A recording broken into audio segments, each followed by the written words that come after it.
Last night's Antenna Awards were a complete success according to most of the guests. The mood was positive, the people happy, and the awards many. There was no spectre of death hanging over the celebrations, despite the fact that this year's Antenna Awards might be the last. Malcolm Turnbull has been threatening to pull community TV off air, starting in 2015. He suggests that stations move to broadcasting over the internet. Although this is the accepted move for the industry, the capability to watch TV over the internet is negligible. I spoke earlier to Shane Dunlop, an independent producer and production manager at Channel 31, asking him why he thinks community TV might be getting the axe.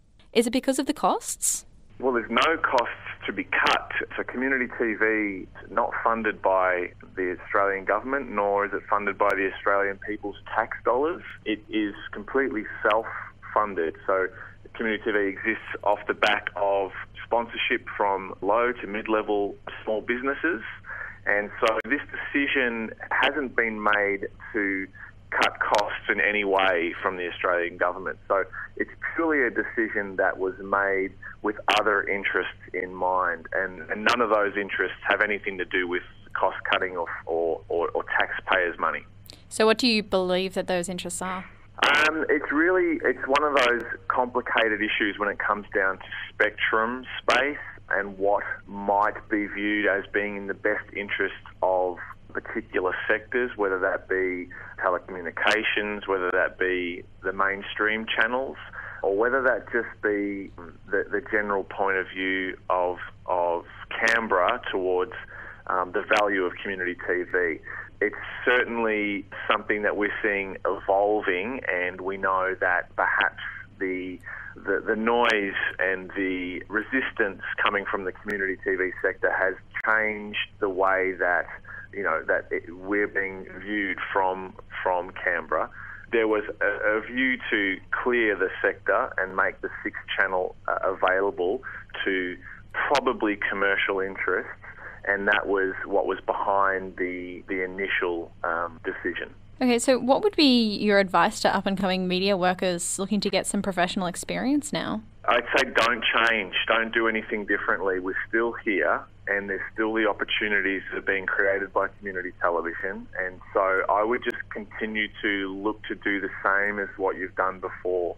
Through SYN or through RMITV or through Channel 31 directly, there are plenty of opportunities that are being created and still will be created, and right into next year and beyond, hopefully. That's still worth pursuing. So as of right now, nothing's changed. I would reach out to those organisations and other educational institutions and look for the experience and opportunities that are being provided still, and will hopefully continue for a lot longer. Do you believe that Australians will still watch community TV if it has to go online? I mean, a lot of us have capped internet plans or old televisions.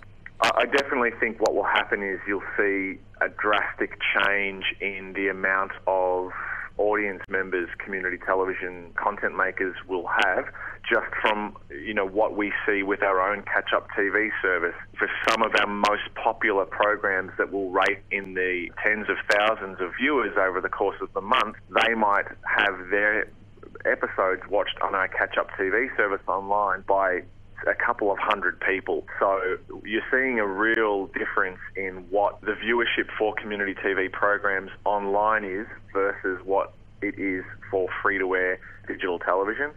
So if we are forced to move online, what it basically means is, the good majority of our content makers will be forced into, relative obscurity. So just a quick recap, how many of our current TV personalities had their start in the community sector? Oh my goodness, that would be an endless list. Everyone's trotting out all of the famous names, the Rose, the Hamish and Andy's, Jess Harris, Dave Thornton, all of those people that we all know have come from Channel 31, Corinne Grant, Waleed Ali, Nazim Hussain. But there are endless numbers of people who have been involved in community television behind the camera, whether they be producers, whether they be journalists, particularly people who work in newsrooms to this day, whether they're in front of the camera as a presenter or whether they're behind the camera. That's one of our other strongest points, the journalism side of things. I think you could successfully argue that a strong percentage of journalists, particularly working at the ABC and SBS and beyond, have come through our journalism programs that have been broadcast over the last 20 years on Channel 31. It is literally endless, the amount of people who have, at some point in time, come through Channel 31 in Melbourne and moved on to bigger and better things in the mainstream media. What are the chances that Channel 31 will still be existing this time next year? Are you hopeful? I'm eternally optimistic. I think that we'll certainly still be here this time next year, regardless of what the future holds for us. What will happen beyond December 2015 is still something that is being discussed as we speak.